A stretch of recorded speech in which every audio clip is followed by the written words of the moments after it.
बहरहाल आगे बढ़ेंगे। एक और बड़ी खबर, आरजी कर अस्पताल के पूर्व प्रिंसिपल संदीप घोष को लेकर एक बड़ा खुलासा हुआ।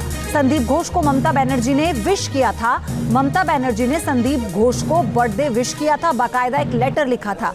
30 जून 2022 को लेटर लिखकर बर्थडे का विश किया गया था ममता बनर्जी की तरफ से, और वो लेटर अब सामने आ गया है। ये वही लेटर है जो मुख्यमंत्री ममता बनर्जी ने बर्थडे विश के तौर पर संदीप घोष को लिखा था। तो संदीप घोष जो लगातार सवालों के घेरे में हैं, उनसे पूछताछ भी की जा रही है, और कई जो उनके सहकर्मी हैं वो उन पर कई सवाल उठा चुके हैं।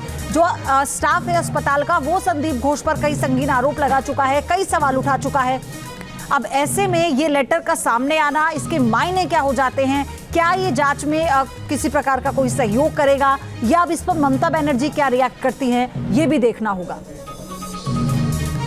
मेरे सहयोगी रुमानुल्लाह खान जुड़ चुके हैं। रुमान, इस लेटर के मायने कैसे समझे जाएं उस वक्त में जिस वक्त ममता बनर्जी उन्हें बचाने की भी कोशिश कर रही थी, अधिकारियों को भी बचाने की कोशिश कर रही थी, और साथ ही कलकत्ता पुलिस को भी?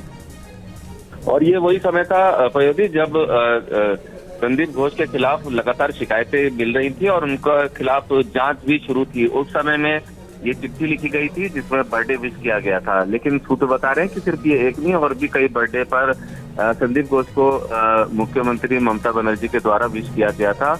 और इससे साफ है कि जो बताया जाता है कि बहुत ही कम जो खास लोग हैं, रसूखदार लोग हैं, उसमें से बहुत चुनिंदा लोग हैं जिनको सीएम के द्वारा किसी भी आयोजन पर इस तरह की चिट्ठी लिखी जाती है, जिसमें से संदीप घोष एक थे। तो इससे साफ होता है कि जो आरोप लग रहे थे कि संदीप घोष बहुत करीबी हैं सरकार के, ममता बनर्जी के, और रसूख के चलते ही आज तक उनके खिलाफ कोई कार्रवाई नहीं हुई। ठीक रुमान, बहुत बहुत धन्यवाद रुमान। आपसे और डिटेल इस पर हम लेते रहेंगे, लेकिन ये लेटर का इस समय सामने आना, ये कई मायनों में बहुत खास हो जाता है। इस केस से जुड़े हुए कई दस्तावेजों के तौर पर इसे देखा जाएगा। न्यूज नेशन अब व्हाट्सएप पर खबरों की ताजा अपडेट के लिए न्यूज नेशन के इस क्यूआर कोड को स्कैन करें।